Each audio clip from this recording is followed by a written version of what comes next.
भारत गौरव आचार्य श्री पुलक सागर जी गुरुदेव के प्रवचन और लेटेस्ट धार्मिक भजन व कार्यक्रम निशुल्क देखने व सुनने के लिए हमारे YouTube चैनल जीन शरणम मीडिया को आज ही सब्सक्राइब करें और सबसे पहले देखने के लिए बेल आइकन पर क्लिक जरूर करें। एक आदमी चला जा रहा था गर्मी के दिन थे और थकान को दूर करने के लिए आम के पेड़ के नीचे लेट गया। जैसे ही लेटा वृक्ष की तरफ नजर गई, छोटे छोटे आम लटक रहे थे। उसने कहा, वाह रे भगवान, तू भी कैसा खेल रचता है। इतने बड़े पेड़ में इतने छोटे आम और इतनी पतली बेल में इतना बड़ी लौकी, कद्दू, क्या भोपड़ा, पतली सी बेल, इतना बड़ा भोपड़ा, है ना, वो मजबूत पेड़, इतने से फल। सोच रहा था, अचानक नींद लग गई। टप से एक आम गिरा नाक पे, नाक पकौड़ा बन गई। उसने कहा, भगवान तू जो भी करता है अच्छा करता है, इसमें भोपड़ा लटका देता तो मेरा तो थोबड़ा मिट जाता। ध्यान रखिए, कितना ध्यान रखता है भगवान कि बेल के नीचे कोई नहीं सोता, इसलिए बड़ा फल लटकाता है। और पेड़ के नीचे लोग विश्राम करते हैं, इसलिए छोटा फल लटकाता। क्या कारीगरी है तेरी। ध्यान, सोच कितनी जल्दी बदलती है आदमी की। गिलास आधा भरा है, गिलास आधा खाली है, सोच है आपकी। ध्यान रखना। सेठ कुविचारों में फंस गया। एक फकीर था, रोज नमाज अदा करता था 5 टाइम की, मस्जिद में बैठकर। नवाब साहब एक दिन जुम्मे की नमाज पढ़ने आए। क्या देखता है वो फकीर कि मेरे पैरों में जूते नहीं, चप्पल नहीं, फटी पुराना जूता पहनता था। उसने खुदा से कहा कि वाह रे खुदा, ये नवाब जुम्मे के जुम्मे आता है और इसकी जूतियों में हीरे मोती जड़े हैं। मैं रोज आता हूं, मेरे पास फटे जूते हैं। क्या करता है तू खुदा, कम से कम अपना तो ध्यान रखा कर। मैं 5 टाइम की नमाज पढ़ता हूं, फटी जूतियां, और ये जुम्मे के जुम्मे आता है, हीरे मोती जड़ी जूतियां। इतना सोच ही रहा था कि क्या देखता है, मस्जिद की सीढ़ियों पर एक आदमी आ रहा है, हाथ के बल चढ़ते हुए, उसके दोनों पैर नहीं हैं। उस फकीर ने सोचा कि वाह रे खुदा, मैं तो अभी जूतियों पर सोच रहा था, तेरा कितना रहम है, तूने पैर तो दिए हैं, इस आदमी के पास तो पैर भी नहीं है। ध्यान रखना मान्यवर, उस फकीर की सोच बदल जाया करती है। इस प्रभु की दुनिया में जो कुछ मिला है उसकी कीमत समझो मेरे भाई। मैं जूतियों को रो रहा हूं, इसके पास पैर नहीं, फिर भी तेरे दर पे आ रहा है। मान्यवर, सेठ चिंता के चुंगल में फंस गया। मेरे बच्चों के बच्चों का क्या होगा। सूख के कांटा हो गया, दुबला पतला हो गया। ना मंदिर में मन लगता, ना घर में मन लगता, ना परिवार में मन लगता। सेठानी ने कहा, सेठ जी क्या हो गया तुमको। बोले, कुछ नहीं पता भाग्यवान, मन नहीं लगता मेरा। ऐसा क्या हो गया, कल तक तो बड़े आनंदित थे। बोले, बस एक चिंता मुझे खाए जा रही है कि मेरे बच्चों के बच्चों का। सेठानी ने कहा, छोड़ो ना, कर लेंगे वो, तू ज्यादा ज्ञान मत बांट मुझे। मेरे बच्चे और उनके बच्चे, मुझे कुछ करना था अपनी जिंदगी में। सेठ बहुत बीमार हो गया। एक दिन सेठ कहीं जा रहा था, रास्ते में उसका मित्र मिला। उसने कहा, सेठ जी क्या हाल बना रखा है, कुछ लेते क्यों नहीं। बोले, बहुत सी दवाइयां ली। कौन बोला, हमदर्द का टॉनिक सिंकारा। ध्यान रखिए। बोले, कुछ लेते क्यों नहीं सेठ, ये क्या हाल बना लिया तुमने अपना। सेठ ने कहा, बहुत टेस्ट कराए, ब्लड टेस्ट हुआ, रिपोर्ट नॉर्मल, यूरिन टेस्ट हुआ, रिपोर्ट नॉर्मल, सोनोग्राफी हो गई, रिपोर्ट नॉर्मल। अरे बोले, ताई ने जितने भी यहां कैंप लगाए सबके जब रिपोर्ट देखे तो नॉर्मल। अरे तो बोले डॉक्टर को बीमारी पकड़ में नहीं आ रही है। उस मित्र ने कहा कि सेठ, लगता बीमारी तेरे तन में नहीं है, बीमारी कहीं और है। सारी रिपोर्ट नॉर्मल आ रही है तो फिर सूख के कांटा क्यों हो रहा है, इतना दुबला क्यों हो रहा है, इतना सूख क्यों रहा है? सेठ ने कहा यही तो पता नहीं चल रहा है। हर रिपोर्ट नॉर्मल है, कोई बीमारी नहीं है मुझे, लेकिन फिर भी शरीर में अब ताकत नहीं रह गई है। मालूम है, उस सेठ से उस मित्र ने कहा अपने यहां एक महाराज आए हैं, उनके पास चला। अरे बोले पागल, दिमाग खराब, बड़े बड़े मेडिकल में जांच करा ली, सारी ले ली, एलोपैथी ले ली, आयुर्वेदिक ले ली, होम्योपैथी ले ली, कहीं फायदा नहीं हो रहा। वो महाराज क्या करेगा? बोले चले जाओ, अब सब जगह द्वार बंद हैं तो अब आखिरी द्वार तो हमारे ही मिलते हैं, मरता क्या नहीं करता। बोले चलो संत के पास। बोले देखो मैं साधु संतों पे विश्वास नहीं करता। उस मित्र ने कहा यार चले तो जाओ। अरे साधु कुछ देगा नहीं तो तुमसे कुछ लेगा भी नहीं, चले जाओ, हो सकता कुछ कर दे। ध्यान रखना, संतों के पास समाधान ही नहीं है, समस्या की पूर्ति भी हुआ करती है। तू चला जा एक बार संत के पास। उसने कहा देखो महाराज आराज में कुछ नहीं, मैं भी आपसे कहता हूं पूना वालों, दिन भर मेरे पास आते हैं, महाराज कैंसर का इलाज कराने आए, आशीर्वाद दे दो। महाराज ने टीबी हो गया, आशीर्वाद दे दो। महाराज यहां बच्चा पढ़ने आया है, आशीर्वाद दे। दिन भर कस्टमर आते हैं, दिन भर आते हैं मेरे पास। वो कस्टमर है, मैं कष्ट से मरता हूं। तो अब मैं क्या करूं? बीमार हो तो भाई मैं कोई मेडिकल पढ़ा नहीं, मैं कोई डॉक्टर नहीं, मैं कर क्या सकता हूं? बोले नहीं महाराज आशीर्वाद दे दो। मैंने कहा आ जाइए, ये संत का दरबार है, यहां आशीर्वाद प्राप्त हुआ करता है।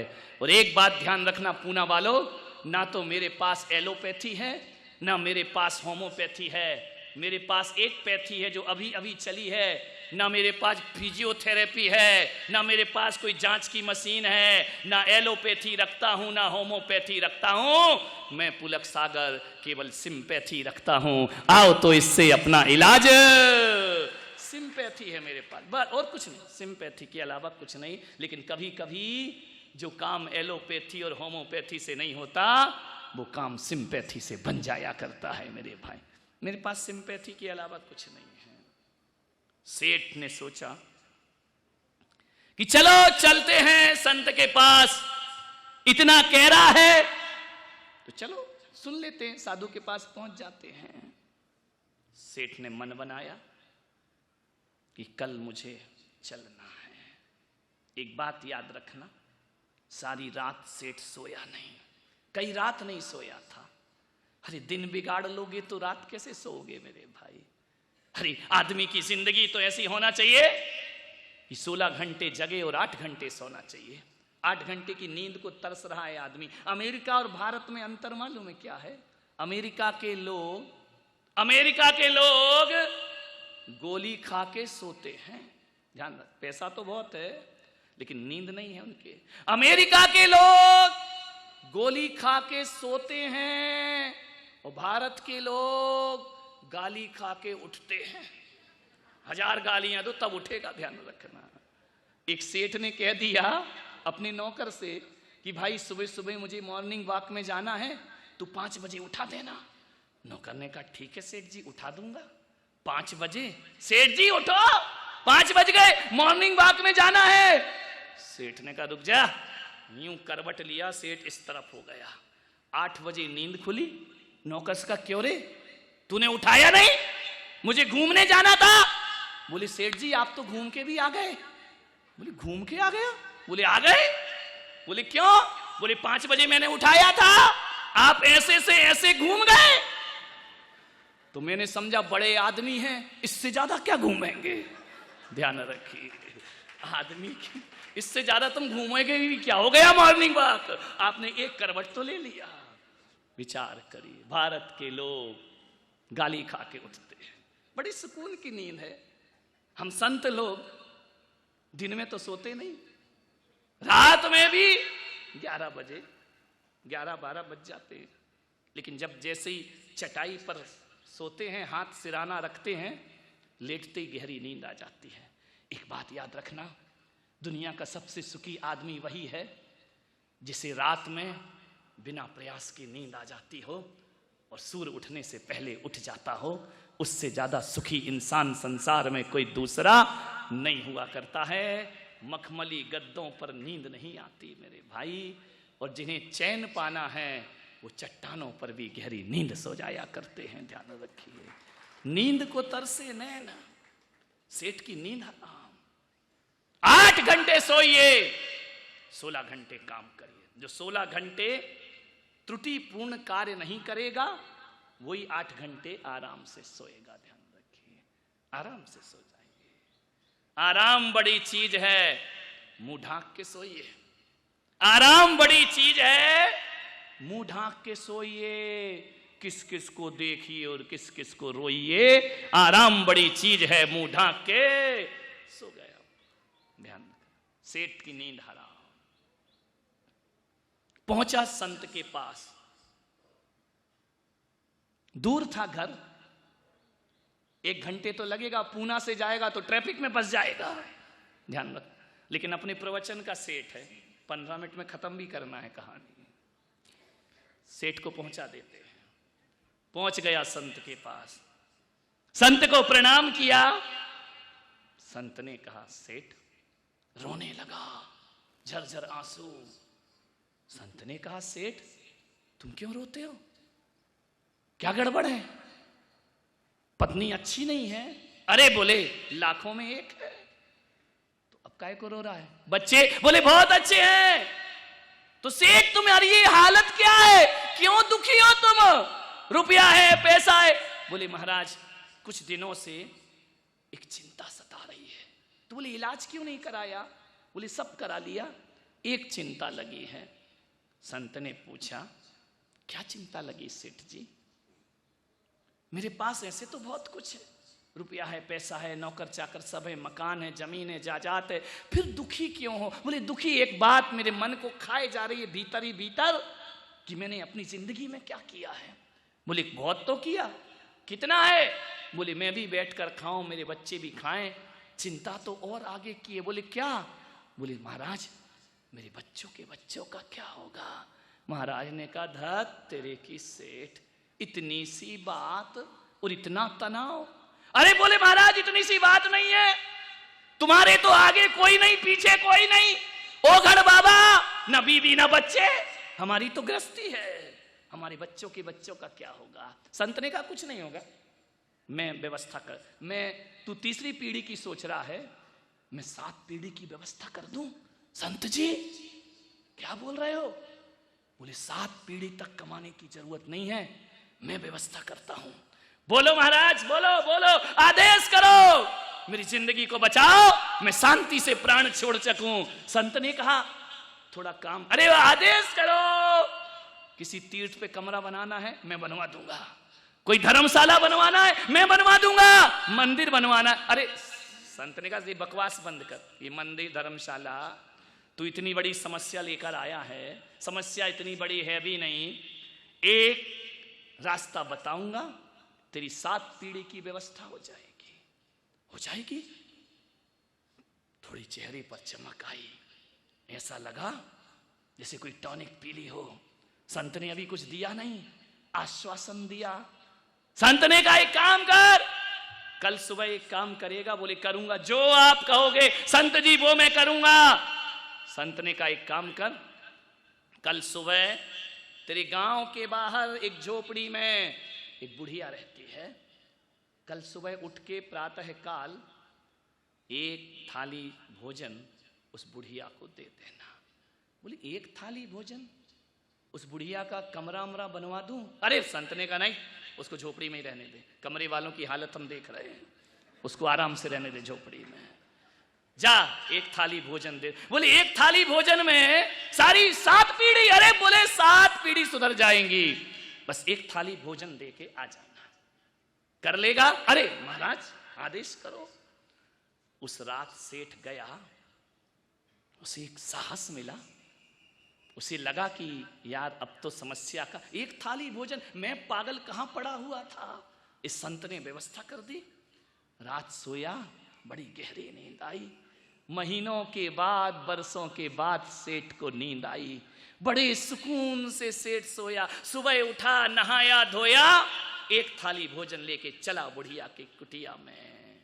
जैसे ही पहुंचा, अब पहुंचा देते हैं, घर जाना है अपने को। जैसे ही पहुंचा सेठ, क्या देखता है, बुढ़िया के आंगन में एक 5 साल की बच्ची झाड़ू लगा रही थी। सेठ पहुंचा, सेठ ने कहा, बेटा अम्मा कहां है? बोले, कौन हो आप? अरे मुझे नहीं जानती, मैं नगर सेठ, मेरे से बड़ा धनवान इस गांव में कोई नहीं है। अरे सेठ जी, बच्ची ने कहा, आइए बैठिए, बड़ी संस्कारित बच्ची थी। बैठो सेठ, मेरे पास देख बेटा बैठने का समय नहीं है, मैं बहुत बिजी हूं, दुकान जाना है मुझे, तू अम्मा को बुला। बोले, सेठ जी थोड़ा तो इंतजार करो। बोले, नहीं देख बेटा जल्दी कर, तू 5 साल की बच्ची, तुझसे क्या मुंह लगना, जा अम्मा को बुला के ला। बोले, अम्मा अभी नहीं आ सकती है। बोले, क्यों? बोले, मेरी अम्मा भगवान का भजन कर रही है। अरे जाके बोल नगर सेठ आए हैं। नहीं, नगर सेठ कुछ नहीं होता, मेरी अम्मा ने कहा है कि रामनाथ कोविंद भी आ जाएं, नरेंद्र मोदी भी आ जाएं, सुमित्रा महाजन भी आ जाए, तो मुझे भजन से कभी उठाना मत, वो इंतजार करें, मैं प्रभु का भजन कर रही हूं, मैं भजन में से उन्हें उठा नहीं सकती हूं। सेठ जी थोड़ा वेट करना पड़ेगा। सेठ को पहली बार लगा कि मेरे दरवाजे पे हजारों इंतजार करते हैं, और ये बाबा ने मुझे कहां फंसा दिया। ये लड़की कह रही इंतजार करो, ये मुझसे नहीं होगा। फिर सेठ को आया, नहीं बीमारी मिटाना है, करो, मरता क्या नहीं करता, वक्त पड़े बाका तो गधे को कहे काका। आदमी बड़ा होशियार है। बोले, ठीक है, ठीक, कोई बात नहीं बेटा, मैं बैठा हूं। 8 बज गए, 9 बज गए, 10 बज गए। उसने कहा, बेटा अब जाके बुलाओ अम्मा को, कितनी देर भजन करती है तेरी अम्मा? बोली, सेठ जी मेरी अम्मा घड़ी देख के भजन नहीं करती है, जब तक मन लगेगा बैठी रहेगी। और कभी कभी तो सेठ जी पूरे दिन सामायिक से नहीं उठती। पूरे दिन? मार डाला तूने, पूरे दिन वेट करूंगा मैं यहां, मेरी दुकान का क्या होगा? उस बच्ची ने कहा, फिर चले जाओ सेठ जी, कोई दिक्कत नहीं है, मेरी अम्मा को मैं नहीं उठा सकती हूं। सेठ ने कहा, तो अब मैं चलता हूं, 12 बज गए। एक काम कर बच्ची, ये भोजन की थाली लाया हूं, ये भोजन ले ले, अम्मा को दे देना कि नगर सेठ ने सोने की थाली में भोजन भेजा है। बच्ची ने ऊपर से नीचे तक सेठ को देखा और कहा, सेठ जी भोजन वापस ले जाओ। सेठ की आत्मा को ठेस पहुंची। उसने कहा, नादान बच्ची, तुझे अकल नहीं है, इस सोने की थाली लौटा रही है, 56 भोग बना के लाया हूं, कभी खाया है तुमने? जाओ अम्मा को दे देना कि सेठ तुम्हें दे के गया है। बोले, नहीं सेठ जी हमें ये भोजन नहीं चाहिए, वापस ले जाओ अपना भोजन। मेरे घर लोग खाने को तरसते हैं कि सेठ के घर पानी मिल जाए, और ये कहती हमें भोजन नहीं चाहिए। क्यों नहीं चाहिए बेटा? सेठ जी हमारे यहां भोजन आ चुका है। कौन दे गया? एक ब्राह्मण दे गया। क्या दे गया? केले के पत्ते में दही और भात दे गया है। अरे पागल, उसको हटा, ये तो रोज खाती है, ये खा सेठ के घर का भोजन, 56 प्रकार का भोग। उसने कहा, नहीं मेरी अम्मा ने मना किया है।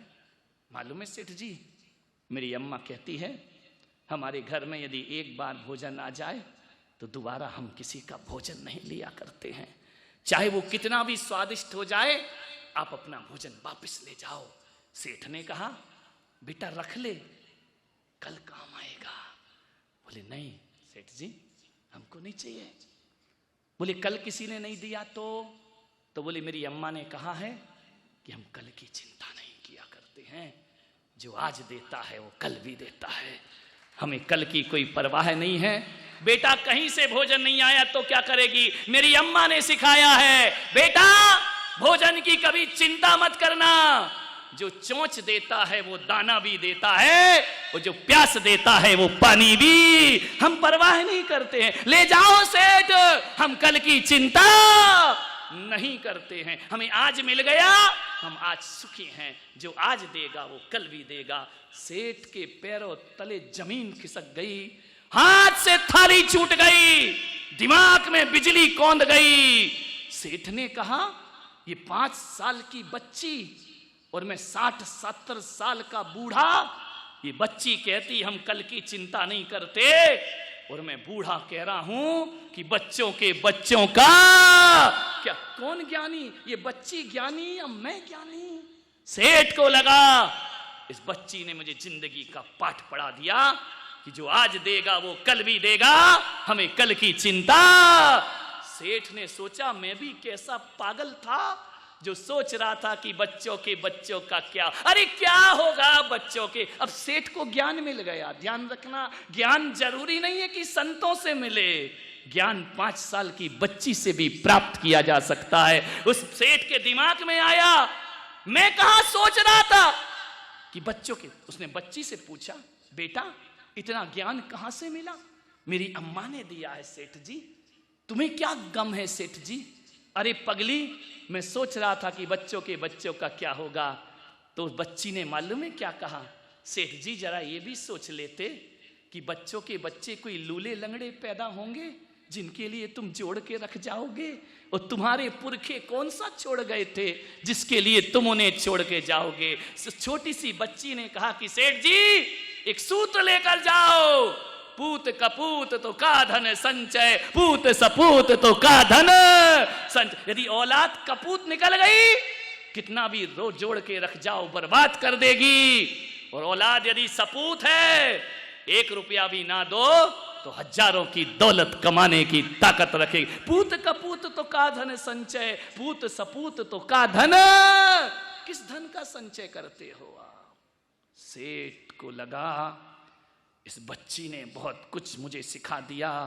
महल सोने का मिट्टी पे खड़ा होता है, और एक दिन वो महल मिट्टी में मिला होता है, और वजन इंसान का तराजू से तौलने वालों, आदमी तन से नहीं, आदमी मन से बड़ा होता। तन का वजन क्या तौलते हो? मन से बड़ा होता है आदमी। अमीर कौन होता है?